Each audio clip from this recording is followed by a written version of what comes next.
Dalam Al-Quran Allah Ta'ala firman ketika menyenaraikan senarai perempuan yang tidak boleh dikahwini, antaranya wa ummahatukum allati arda'nakum wa akhawatukum minar rada'ati, ibu-ibu yang menyusukan kamu dan saudara-saudara sesusumu, disebut dalam surah An-Nisa.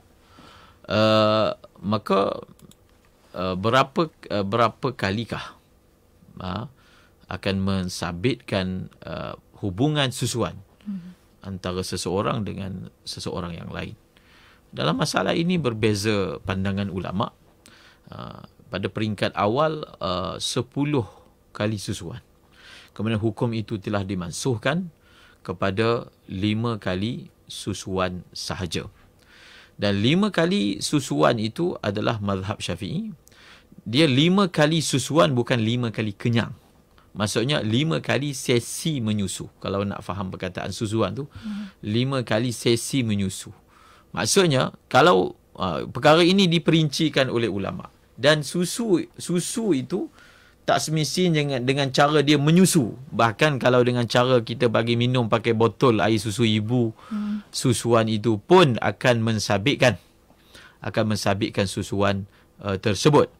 Cuma syarat dia susu itu daripada ibu susu yang hidup lah. Kalau ibu susu tu misalnya dah meninggal dunia, kita ambil susu dia tak akan sabit. Susunya daripada ibu susuan yang hidup dengan syarat-syaratnya. 5 kali sesi susuan ni, okey, contohnya ketika baby dia menyusu, ada yang dia nyonyok tu lama, setengah jam. Habis setengah jam kemudian dia tidur. Itu kita kira baru satu sesi. Ataupun dia menyusu ibu dia, menyusu daripada ibu dia, kemudian dia keluarkan mulut dia, kemudian dia masukkan balik. Maka kalau dia keluar tu sebab dia penat sekejap atau dia nak main-main, kemudian dia susu balik, maka ia tidak dikira 2 sesi. Dia masih dikira satu sesi. Tapi kalau dipindahkan daripada maknanya daripada kanan kemudian ke kiri, maka ia akan dikira dua sesi susuan. Begitu dihukumnya. Jadi kalau satu orang bayi tu disusukan sekali sahaja, maka dia baru sekali. Dia kena kira lah sampai cukup 5 sesi susuan, maka sempurnalah hukum dia menjadi anak susu.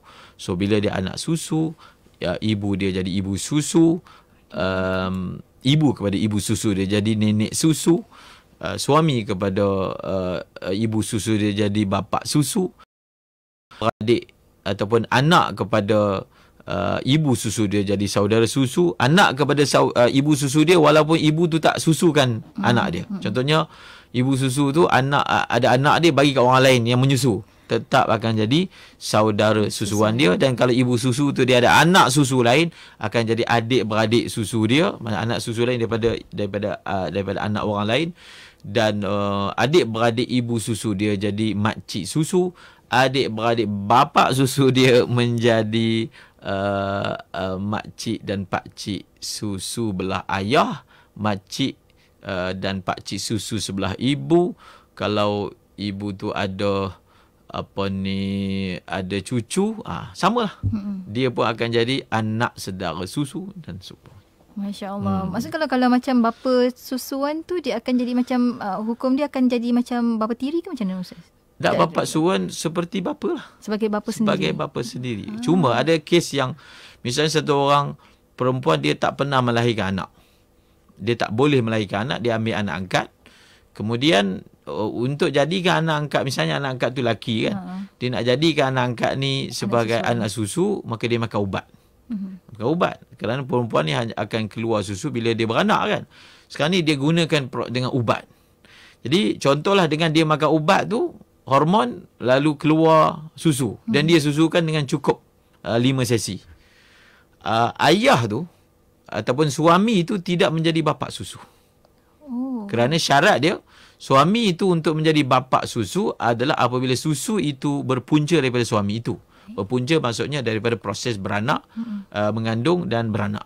Ataupun kita ambil satu contoh, satu orang perempuan yang dia ada anak kecil, kemudian dia bercerai ke, dia bercerai atau bercerai hidup ke, bercerai mati dengan suami dia, habis dah dia kahwin dengan lelaki baru. Kemudian dalam tempoh itu dia ada susu satu orang budak. Maka siapakah bapa susu kepada budak ni? Bukan suami baru dia, tak. Suami sebelum ni. Kerana susu itu bukan datang daripada suami yang sekarang ini.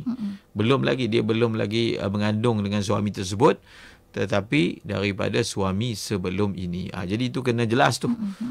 Kerana kaedah dia mudahnya dia panggil yang akan jadi bapa susu kepada budak ni adalah sahibul laban, siapa punya susu. Maksud penyebab susu. Laki itulah akan jadi bapa susu. So dalam kes dia makan ubat, maka suami dia itu tidak jadi bapa susu. Tapi suami dia itu jadi bapa tiri susu. Tiri susu. Seolah-olahnya satu orang perempuan dia ada anak, kemudian dia kahwin dengan satu orang lelaki. Perumpamaan dia macam itulah. Jadi lelaki itu bukan bapa kepada anak dia, tapi lelaki itu dikira bapa tiri, dan anak tu anak tiri kan. Samalah juga dalam kes susu ini, iaitu lelaki itu maksudnya masih lagi mahram, tapi dari sudut bapa tiri. Baik. Ustaz, jelas satu soalan akhir lah Ustaz. Kalau macam tadi, macam bila dia dah bercerai dengan suami, kemudian dia dapat suami baru, dia kahwin dengan suami baru, kemudian tapinya ada susu dan ada anak susuan, adakah perlu untuk minta izin kepada suami lama untuk menyusukan anak susuan tersebut Ustaz? Adakah perlu meminta izin? Saya pun tak pernah baca masalah ni. Adakah dia perlu meminta izin daripada suami lama? Tapi memang ada kaedah yang menyebut bahawasanya kalau seseorang isteri dia nak susukan seorang bayi, dia perlu mendapat izin daripada suaminya, kerana akan ada kesan kan. Maksudnya kalau dia susu budak tu, dia akan melibatkan hubungan yang mana kalau tak ada hubungan tu mungkin lagi senang untuk akan datang kan. Tapi itu kalau dia masih lagi berstatus suami dia. Tapi kalau dia sudah tidak lagi berstatus suami dia, saya tak pasti. So apa-apa nanti kita akan sampaikan. Masya Allah. Terima kasih banyak Ustaz.